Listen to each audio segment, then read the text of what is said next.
Now we're going to look at setting up Adobe Illustrator with FineCut. So first of all, go to the download section on mimaki.com, scroll right down until you see FineCut for Illustrator.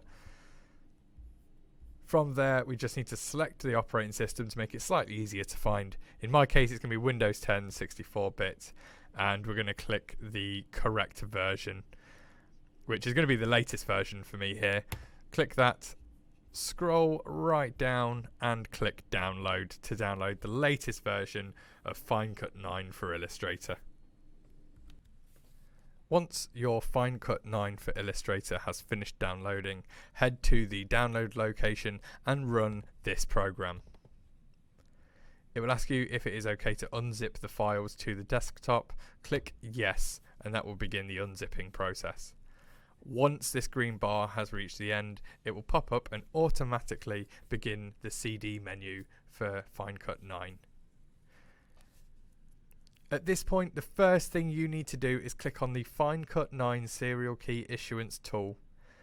It will ask you if you want to install .NET Framework if it's the first time you're installing the software. That's fine. Click yes and allow it to install the .NET Framework. I'm going to click on the serial key issuance tool here, and it's going to begin the process to give me a serial key. If I just click next, next again, it failed because I did not put the FineCut 8 CD into the computer. So if I run the issuance tool again with the FineCut CD running in the computer, at this point it should give me a FineCut9 serial key. When it does, write down your FineCut9 serial key, keep it to hand just in case you happen to ever lose it. Now I'm going to click finish, and we can begin the regular install setup process for FineCut9 for Illustrator. To begin, we need to select the correct version of FineCut. To do so, you need to make sure you know what operating system your computer has. So head to Properties on this PC and see your system type, which for me is a 64-bit operating system, you can see here. Once you've found out what type of operating system you have, make sure you select the right version from down here. If you have a 32-bit operating system, you may need to downgrade your version of Illustrator. It can all be done through Adobe Creative Cloud, so if that's required, there's lots of tutorials for doing that online. Head to FineCut9 for Illustrator Setup for the correct version, and that should begin the setup process for your software.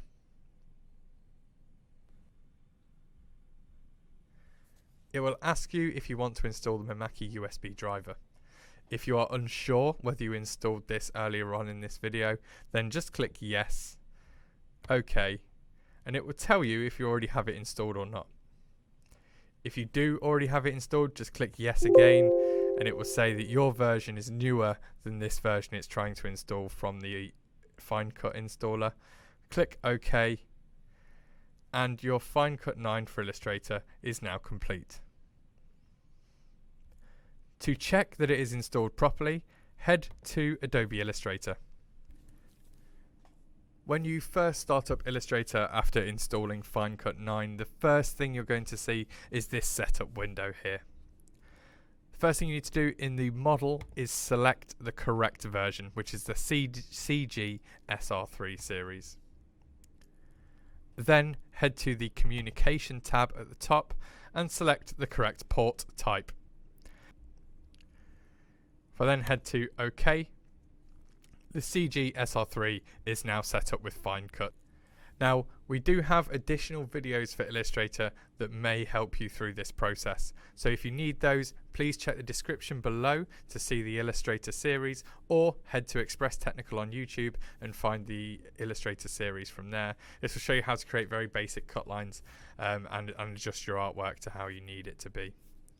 In this scenario though, I'm just going to do some simple text. So I'm just going to type happy birthday here.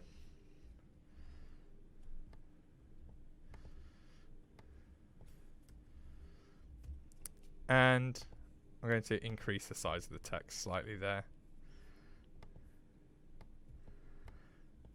Once we have our text file created, I'm just going to make it no fill and give it a black outline. All outlines need to be 0.25 point before you send them to the plotter. Anything thicker than 0.25 will cause the machine to cut everything twice, so just make sure you only set it the once. Finally, to send the cut job to the machine, we need to head to the plot options.